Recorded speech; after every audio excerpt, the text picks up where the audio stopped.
성사님 기도하셨듯이 날씨가 매우 무덥습니다. 초복이 지난 줄 알았는데 다음 주가 초복이라고 합니다. 그러니까 올 여름은 좀 길구나, 늦게 왔지만은 좀 길구나 하는 그런 생각이 들었습니다. 그 살기가 어려웠던 한국에서는 요즘처럼 고기를 마음껏 먹으면서 언제나 영양 보충을 하지 못했습니다. 설이나 추석을 제외한 때에 영양을 보충, 그 추석 때에 영양을 보충하였는데 그런 좋은 날 외에도 초복이나 중복, 말복이라고 해서 영양이 되는 것들을 먹었던 그런 시절이 있었습니다. 닭에는 삼을 넣어서 삼계탕을 먹기도 했고, 삼을 못 넣을 때면은 그냥 백숙을 끓여서 맛있게 먹던 그런 시절이 있었습니다. 지역에 따라서 레시피가 조금 다르지만은 미꾸라지를 잡아서 추어탕을 먹기도 하였습니다. 말하긴 곤란하지만 보신탕을 먹기도 했습니다. 요즘 보신탕을 먹다가 국제적인 망신을 당하는 그런 일이 있어가지고 몰래 먹는 그런 경향도 있고 먹는 것을 삼가합니다.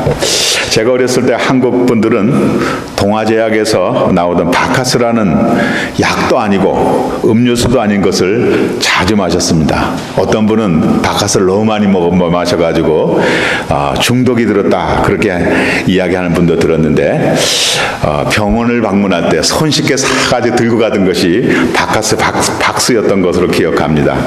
이 바카스라고 하는 것을 마시면 피곤하고 나른했던 몸이 생기가 돋는 것 같아서 한국 사람들이 자주 마시던 그 음료수 중에 하나였습니다. 의학이 발전하고 의학이 소개해주는 건강의학을 잘하는 분들은 요즘에 바카스 대신에 비타민들을 많이 드십니다.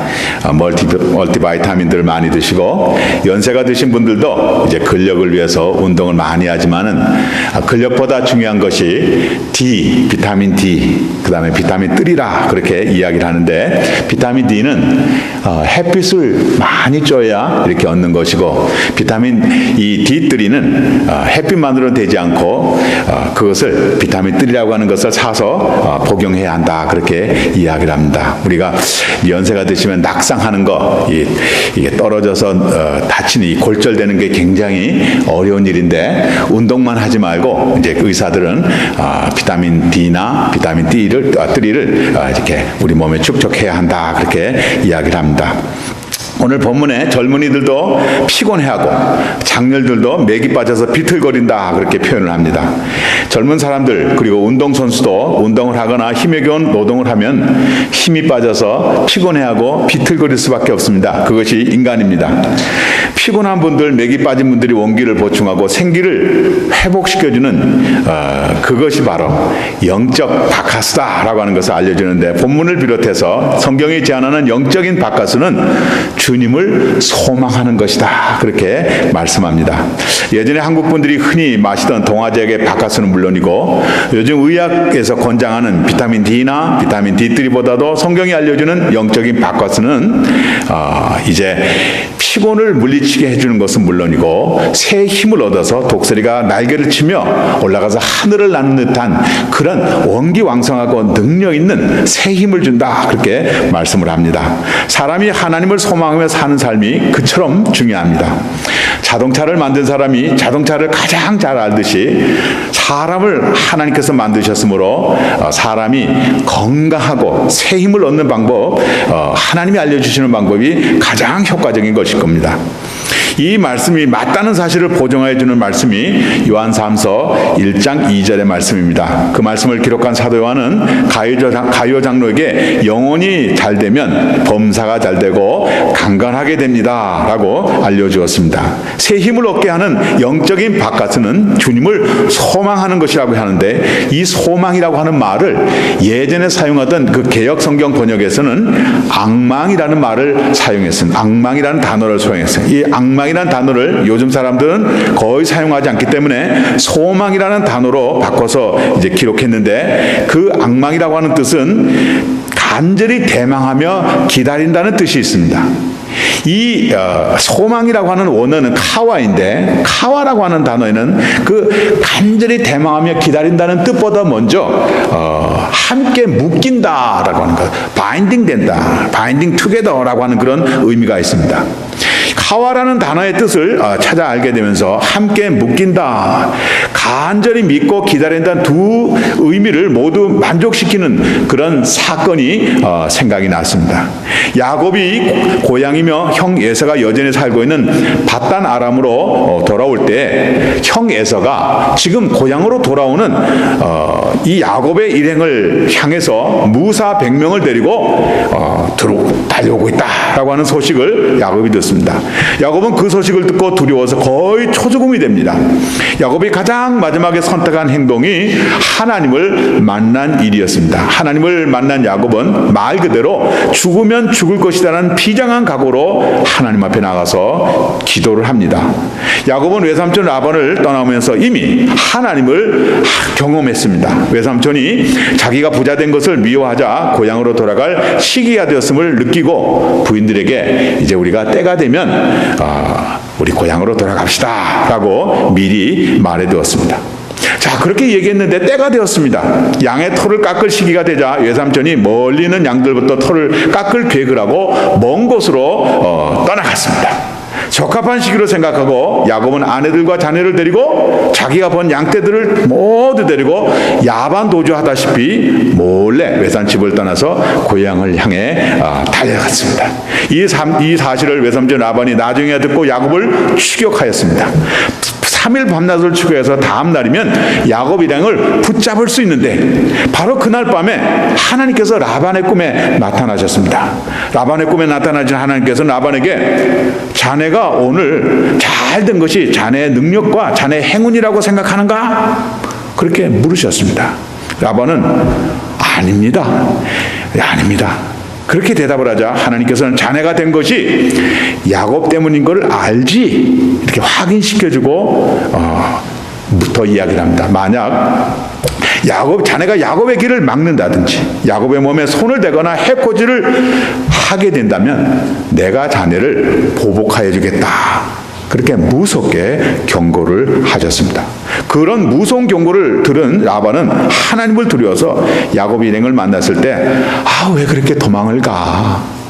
내가 간다고 얘기하면은 내 딸들과 내 손주들에게 키스도 하고 따뜻하게 더 많은 것들을 보면서 할 텐데, 근데 사실 어젯밤에 하나님이 나타나서 나에게 이러이러한 것을 말씀하셨고 자네에게 손을 대거나 자네에게 보복의 행동을 한다면 하나님 나를 혼내시겠다고 내게 경고를 했어.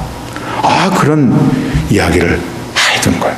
기다렸던 듯이 야곱이 그렇게 얘기하는 라반을 향해서 외삼촌이 강력하게 항의를 했습니다. 그동안 자기에게 행했던 상처와 그것으로 인해서 자기 안에 내려진 뿌리들을 삼촌에게 다 뱉었습니다. 삼촌은 거짓말을 밥 먹듯이 했습니다. 삼촌은 약속한 것을 지키지 않았습니다. 삼촌은 나에게 어떻게 했습니다. 삼촌은 내가 노동의 대가를 제대로 해주지도 않고 그거 물어달라고 할 때 더 많은 것을 해서 내 것을 다 뺏으려고 했지만 하나님께서 나를 축복하셔서 오늘은 나로 만드셨습니다. 삼촌과 같이 살 수가 없어서 내가 이렇게 온 겁니다.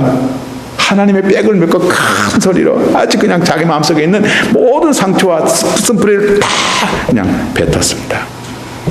그래도 라반으로서는 야곱의 비난을 속수무책으로 들을 수밖에 없었습니다. 그럴 수밖에 없었던 것이 하나님께서 야곱의 보호자가 되셔서 지금 보고 계시면서 야곱에게 잘못 얘기한다든지 해코지를 한다든지 손을 댄다고 하면 하나님이 벌을 내리신다고 하는 것을 말씀하셨기 때문에 그렇게 하지 않았습니다. 하나님의 보호 속에서 안전하게 외삼촌 라반으로부터 떠나온 야곱이라 할지라도 형 에서는 분명히 무서운 존재였습니다. 거기다가 형의 것을 빼앗았으므로 형 에서가 자기에게 용사 400명을 데리고 와서 자기에게 보복을 한다는 그런 소식을 들었을 때 하나님보다 형이 먼저 보였고 형의 생각이 먼저 나서 두려움이 떠나질 않았습니다. 형을 달래기 위해서 선물도 준비하고 또 그것이 마음에 들지 않자 또다시 도망갈 대열을 만들어서 정리를 했지만 야곱에게 있는 두려움은, 걱정은 떠나질 않았습니다. 세상 무엇보다도 형 예수의 보복을 막을 수 없는 그런 환경에서 야곱은 너무 힘들고 답답했는데 조그만한 신락 같은 것이 생각이 났습니다. 하나님이셨습니다. 처음에는 신랑같이 생각나던 그 하나님이 점점 시간이 나죠. 진정한 해결자인 것이 마음속에 자리 잡았습니다. 하나님은 큰 분이셨고 하나님의 에서보다 더 무서운 외삼촌 라반도 꼼짝 못하게 하시는 특별하시고 전능하신 하나님인 것을 기억하게 되었습니다. 그 하나님이 야곱의 마음에 점차 들어오셔서 자리를 차지하게 됐을 때 야곱은 비로소 안도의 쉼을 쉴 수가 있었습니다. 야곱은 하나님이 큰 하나님이시고 전능하신 하나님이시고 여러 차례 경험을 했으면서도 그 하나님을 잊고 있었습니다. 하나님을 뒤늦게 였지만은 그제야 하나님을 기억한 야곱은 하나님께 나가서 죽을 힘을 다해서 매달려서 기도했습니다. 생명을 걸고 드린 기도를 통해서 야곱은 하나님으로부터 자네는 하나님과 싸워서 이긴 사람이 되었다라고 하는 의미인 이스라엘이라고 하는 이름을 받게 됩니다. 하나님을 대망하고 하나님께 나가서 기도함으로 하나님께 묶이게 된 야곱이 되어서 이스라엘이 되었습니다. 그 다음 나타나는 현상은 분명히 사람은 같습니다. 하나님을 만났을 때하고 하나님을 만난 이후에 야곱 그 사람은 같았지만 모양은 같았지만은 사람 행동하는 게 달라요. 마음 먹는 게 달라요. 형 에서를 보게 되었는데도 조금 더 무서워하지 않는 야곱이 되었습니다. 야곱은 자기를 죽이려고 이를 물고 달려온 형 에서를 향해서 여유 있게 그동안 형님 어떻게 계셨습니까? 형의 안부를 묻습니다. 이건 야곱으로서 할 수 있었던 그런 일 아니에요. 떨림도 없어요. 아주 여유롭게 형님 그동안에 평안하셨습니까? 물론 대답이 알지. 이놈아 내가 원한을 맺고 있는데 근데 형이 얼마나 이 내성이 있는지 이 내공이 있는지 야곱에게 내공이 있는지 형이 아무 말도 못해 그저 잘 있었어. 그리고 형을 향해서 형의 얼굴을 뵈니 마치 하나님의 얼굴을 뵌 것과 같습니다. 형을 칭찬했습니다. 사람 관계에서 누가 칭찬을 합니까? 보통 위에 있는 사람, 여유가 있는 사람, 능력 있는 사람이 칭찬하지 않습니까? 야곱이 그 역할을 하였습니다. 바로 그 전날 야곱은 두렵고 겁이 나서 초조하고 안절부절한 그런 야곱이었습니다. 형 에서를 만나면 죽는다고 하는 그런 생각, 설 수 없는 그런 아주 심장을 쫄깃쫄깃한 그런 심장을 갖고 있었던 그런 야곱인데 어디서 그런 큰 심장을 갖고 형 에서를 만나가지고 그래 칭찬까지 하는 야곱으로 바뀌었습니다. 하나님을 대망하고 하나님께 나가서 하나님을 씨름하고 하나님과 연합하게 된 야곱은 누구보다도 담대하고 큰 인물로 달라져 있게 되었습니다. 그것만이 아닙니다. 하나님을 만나고 난 이후 하나님과 연합하게 된 그 야곱은 또 다른 사건이 있습니다. 바단 아람으로 돌아온 야곱 가족이 정착해 살게 된 것이 세켐이라고 하는 곳입니다. 그곳에서 딸 레아로 인해서 아들 시므온과 레위가 세겜족의 추장 가족을 모두 죽입니다. 남자들을 모두 죽입니다. 그런 엄청난 일을 벌였기 때문에 그 세겜 족속들에게 야곱의 가족이 떼죽음을 당하게 되었습니다. 그런 위험천만한 위기가 일어났을 때 야곱은 전혀 요동하거나 두려워하지 않았습니다. 옛날 같으면은 난리가 났을 거예요. 방법을 찾으려고 노력하고 수고하고 아마 내 그럴 줄 알았다 임마. 너 예전에도 그랬지. 그런 자기를 어떻게 폄하하고 어떻게 비난하고 어떻게 꾸중을 할 형인 줄 알면서도 도움이 될 만하니까 그냥 갔을 거예요. 잠언에서는 그렇게 얘기합니다.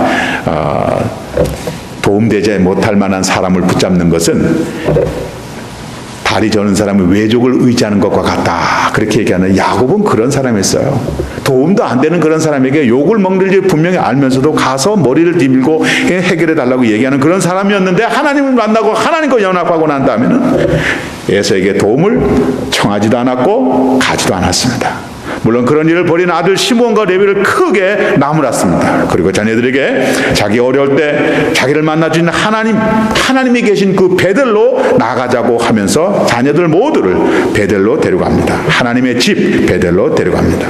하나님만이 자신들의 구원자이심을 알고 하나님께 도움을 청했습니다. 온 가족이 하나님을 만나겠다는 결정을 하고 세켐을 떠났을 때 하나님께서 그곳 사람들을 두려워서 떨게 하셨으므로 어느 누구도 야곱의 가족을 추격하지 못하게 했다고 소개합니다. 하나님과 연관을 가지면 하나님과 연관을 갖고 하나님과 사랑의 관계를 형성하게 되면 피곤하거나 맥이 빠지지 않으면 물론이고 담대하고 능력 있고 독수리처럼 하늘을 올라가서 하늘을 나는 그런 새 힘을 갖고 있는 사람이 되게 된다는 것을 알려줍니다. 하나님과 사랑의 관계를 맺으면서 새 힘을 받은 사람이 많이 성경에서 소개가 됩니다. 그 중에 한 사람이 다윗입니다. 소년 다윗이 하나님의 사람 사무엘로부터 왕이 될 것이라는 기름 부음을 받습니다. 하나님을 사랑하고 하나님을 기대하며 기도하던 다윗이 하나님의 택하심을 받은 왕으로 기름 부음을 받게 됩니다. 하나님과 사랑의 관계를 맺었지만 아직은 왕이 아닙니다. 그러나 하나님이 주시는 새 힘이 다윗에게 충만했습니다. 하나님이 주신 새 힘으로 충만해진 다윗이 블레셋 장수 골리앗이 하나님의 군대인 이스라엘을 모욕하는 소리를 듣습니다. 골리앗이 이스라엘 군대를 향해 소리를 지를 때마다 이스라엘 군사들은 물론이고 당시 이스라엘 왕이던 사울까지도 기가 눌려서 가슴이 서늘해서 두려워서 벌벌 떨었다고 합니다. 사울왕은 블레셋 장수 골리앗의 목을 베우는 이스라엘 군사에게는 나라의 반을 주고 자기 딸 미갈의 남편이 되게 하겠다고 그렇게 공을 냈습니다. 그만큼 블레셋 장군 골리앗은 이스라엘 군대에게 매우 무섭고 위협적인 존재였습니다. 그런 골리앗인데 다윗이 이스라엘 군대를 향해 소리치는 그런 것을 듣습니다. 더군다나 골리앗이 이스라엘 군사를 향해서 모욕을 했습니다. 다윗이 아버지의 신분을 하기 위해서 군대에 갔는데 마침 골리앗이 이스라엘 군대를 모욕하는 욕들을 한창 하고 있었고 당시 다윗이 블레셋의 그 욕소리를 듣습니다. 자기의 군대 나가서 자기의 임금님 나가서 자기의 하나님 향해서 욕하는 소리를 다윗이 목전에서 들었다고 하면 우리라고 하면 어떻게 반응하시겠습니까? 이럴 때는 도망치는 것이 상수라고 하면서 못 들은 척하고 잠언의 말씀 남의 싸움에 끼어드는 것은 계기를 잡는 것과 같이 어리석은 일이다 조용히 생각하고 물러가시겠습니까? 아니면 분명히 블레셋의 골리앗이 행하는 욕설을 향해서 남을 향해서가 아닌데 자기까지도 포함된 그런 일이라고 생각하면서도 그냥 도망을 가겠습니까? 다윗은 이런저런 생각을 하지 않고 누구인지도 모르는 거인을 향해서 저자를 당장 요절을 내겠다는 힘이 속에서부터 확 일어났습니다. 마치 삼손이 블레셋 사람을 향해서 힘을 냈던 것처럼 하나님과 관계를 맺은 하나님과 묶인 바 된 다윗에도 그런 그 힘이 속에서부터 생겨났습니다. 그래서 먼저 형에게 가서 이스라엘 군대를 욕하는 저자를 내가 나가서 죽이겠습니다 라고 말을 합니다. 그때 얘야 너는 그렇게 항상 잘난 척만 하니 너 현실을 좀 알아라. 응? 너 그러다가 너나 우리나 아버지까지도 근심 꽂히고 너 죽는 건 상관없지만은 너 우리에게 더 큰 욕이 되는 거야 이 사람아. 그래서 괜히 꾸중만 들었습니다. 다윗은 거기에 머물지 않고 사울왕에게 직접 찾아가서 이스라엘 욕하는 저자를 죽이고 제가 머리를 가져오겠습니다 고언했습니다. 그 말을 들은 사울왕은 어이가 없었지만은 그렇다고 누구 하나 블레셋 장수 골리앗과 싸움하겠다는 그런 사람이 없었기 때문에 소년 다윗을 골리앗과 맞싸우도록 전투에 보냅니다. 골리앗은 자기와 싸울 이스라엘 장수가 소년 다윗을 보고 얘야 너 지금 나하고 장난하러 왔니? 너 놀러 왔니? 그렇게 비난하면서 내가 기회를 줄 테니까 그냥 지금 가 집에 가 그게 너를 살리는 길이고 이스라엘 살리는 길이야. 그렇게 비웃는 골리앗을 향해서 다윗은 만군의 주 여호와 이름으로 너를 죽이고 블레셋을 물리치겠다는 그 한마디 말을 던지고 난 후에 목동들이 사자나 곰을 쓰러들 때 늘 사용하던 물배에 돌을 넣어서 한 방울 빵 쐈는데 그 한 방에 종소리 맞더니 그 큰 골리앗이 넘어지는 거예요. 다윗이 골리앗에게 뛰어가서 골리앗의 칼을 빼어서 골리앗을 죽이고 이스라엘을 승리로 이끌었습니다. 하나님이 주신 새 힘으로 적을 물리친 사람은 다윗만이 아닙니다. 기드온이라는 사사도 있었습니다. 기드온은 당시 이스라엘 쳐들어와서 자기들이 농사한 것을 모두 빼앗아가고 이스라엘 괴롭히는 미디안 군사 13만 5천 명을 단 300명의 군사로 쳐부숩니다.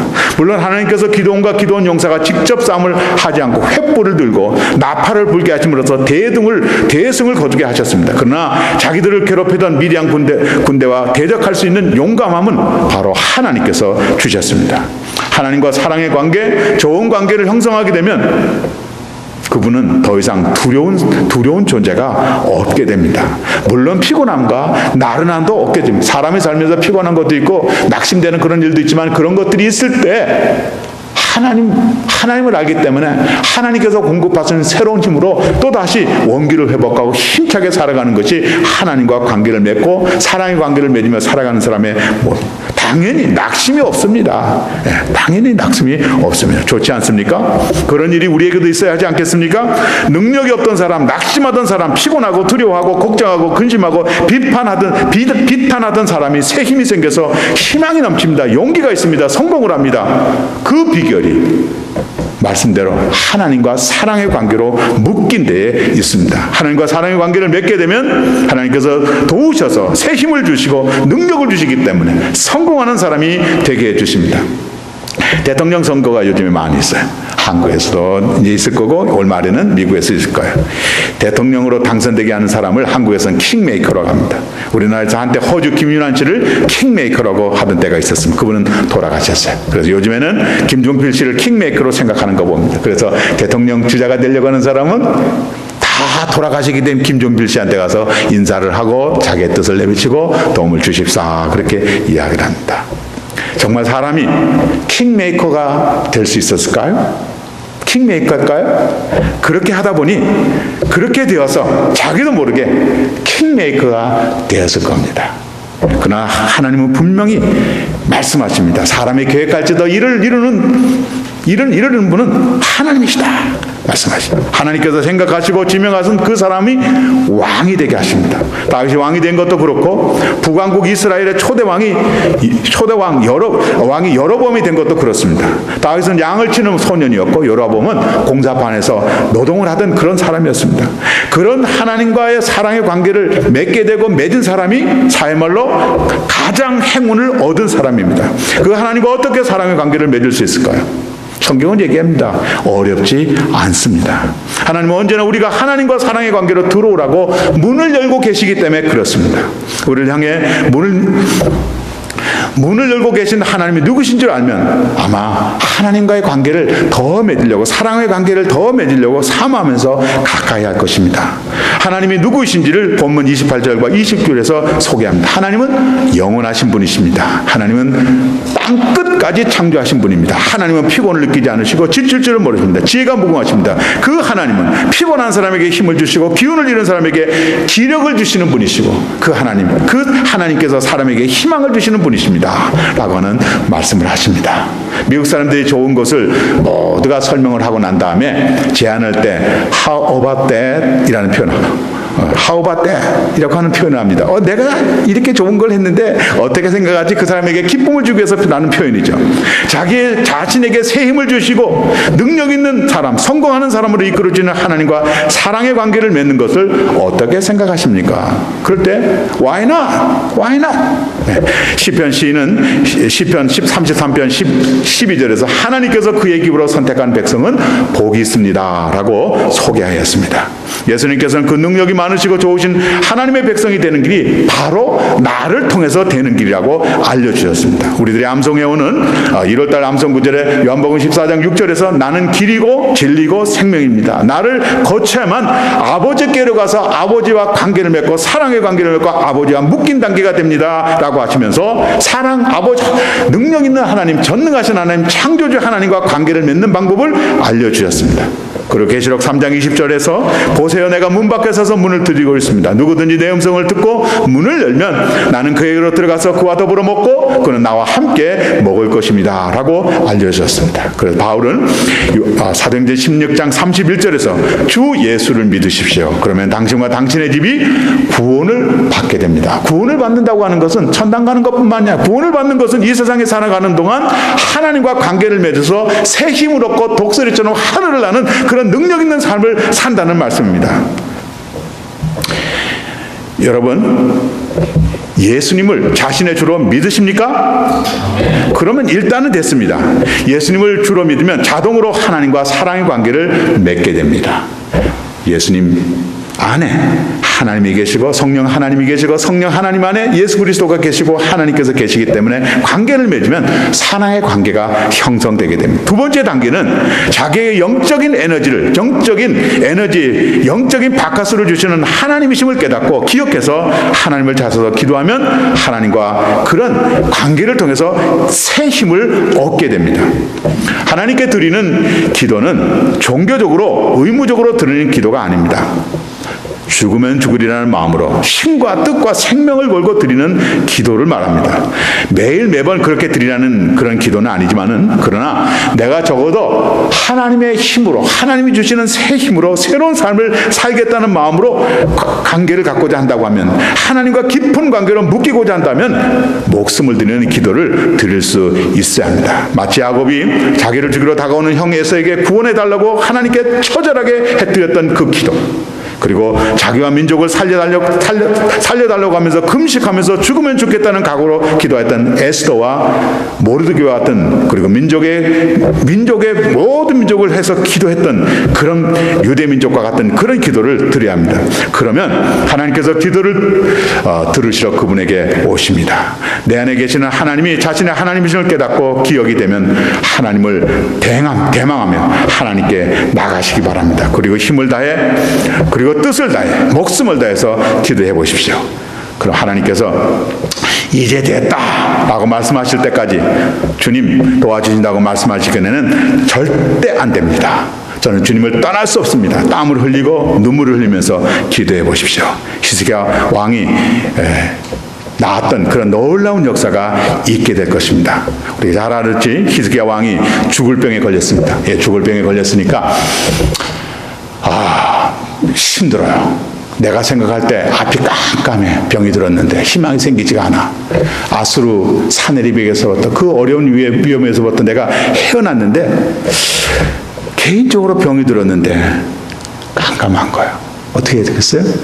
하나님의 종 이사야를 찾아갔죠. 그랬더니 하나님의 종 이사야까지도 임금님 돌아가십니다. 이제 준비하십시오. 하나님께서 그렇게 말씀하십니다. 분명히 죽어야 된다는 것을 알려주셨습니다. 히스기야가 그 말씀을 듣고 성전에 나가서 눈물을 흘리면서 기도하기 시작했습니다. 그 기도를 하나님께서 들으시고 이사야가 궁전을 나가기 전에 말씀해 주셨어요.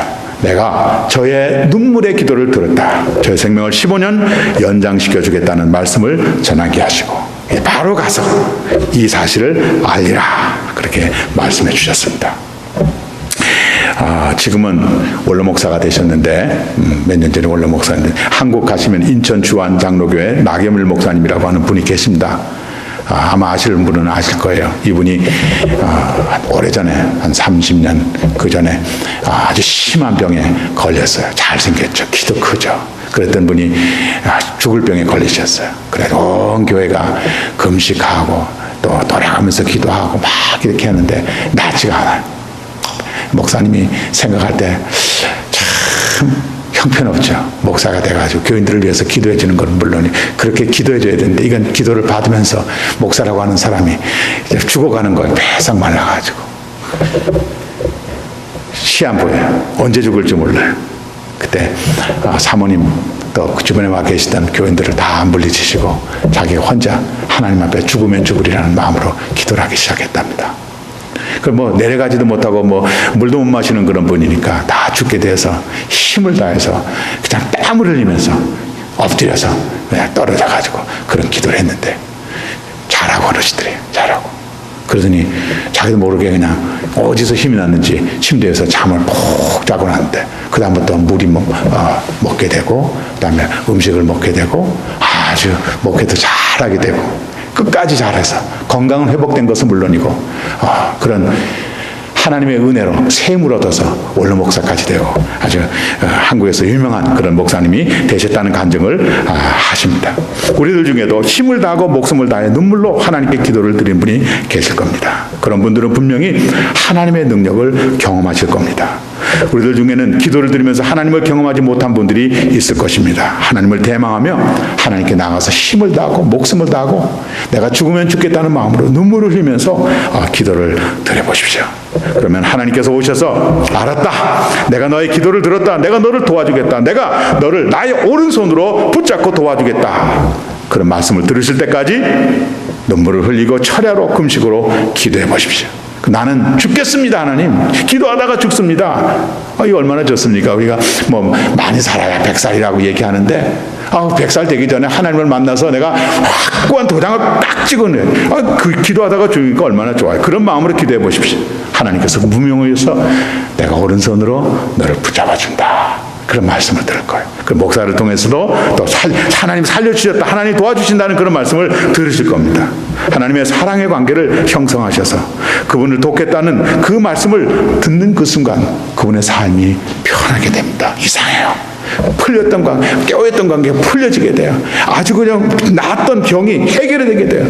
마음이 평안하게 돼요. 잠이 오게 돼요. 음식이 맛있게 돼요. 세상에 살아가는 게 아주 그냥 고질이고 스트레스고 그런 것이 아니라 기쁘고 평안하고 확 뚫린 그런 인생을 살아가게 됩니다. 평탄한 삶을 살게 됩니다. 어떤 위기와 위협과 두려운 환경 앞에서도 두려움이 생기지 않아요. 물론 피곤하지도 않습니다.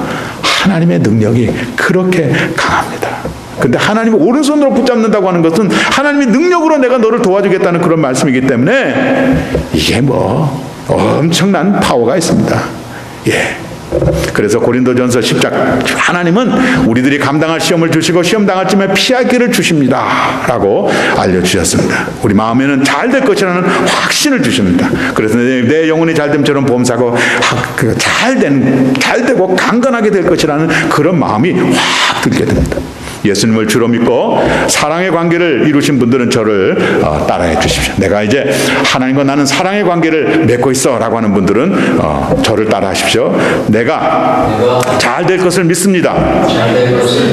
건강해야 될 것을 믿습니다.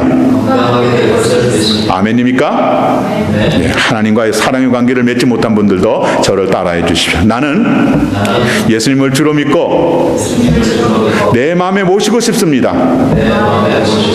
나 이제 하나님을 대망하고 하나님을 찾아가서 힘을 다하고 목숨을 다하고 눈물을 흘리며 힘껏 기도하겠습니다. 그때 놀라운 역사가 하나님 이제 오셔서 이제 됐다. 내가 너는 나의 사람이야. 너는 나의 택한 백성이야. 내가 너로 오른손을 붙잡고 너를 도와줄 거야. 이 음성을 들으시면 인생이 풀리게 돼요. 내가 그동안 마음속에 풀리지 않았던 것 깊은 거 있을 거예요. 녹지 않았던 것이 있을 거예요. 없어지지 않았던 쓴뿌리도 있을 거예요. 하나님 오셔서 말씀하시면 문제가 싹 풀리게 됩니다. 그리고 내 영혼 어찌 이렇게 고마운가, 어찌 이렇게 좋은가. 우리 사람이 어느 목사님한테 들었다고 하는데 렌즈가 바뀌어. 렌즈가 지금 희미하거든. 안경 벗으면 밝아. 렌즈를 꼈더니 하나님이 나와 관계를 하시고 나와 바인딩 하시고 나와 함께 사시면 잘 될 것 같아. 확신이 생겨. 희망이 있어. 그런 희망차고 독수리가 하늘 올라가 싹 날면서도 주님을 닮아서 하나님을 높이고 사람을 사랑하고 겸손하고 복 있는 그런 분들 되시기를 주님의 이름으로 축복합니다. 아멘.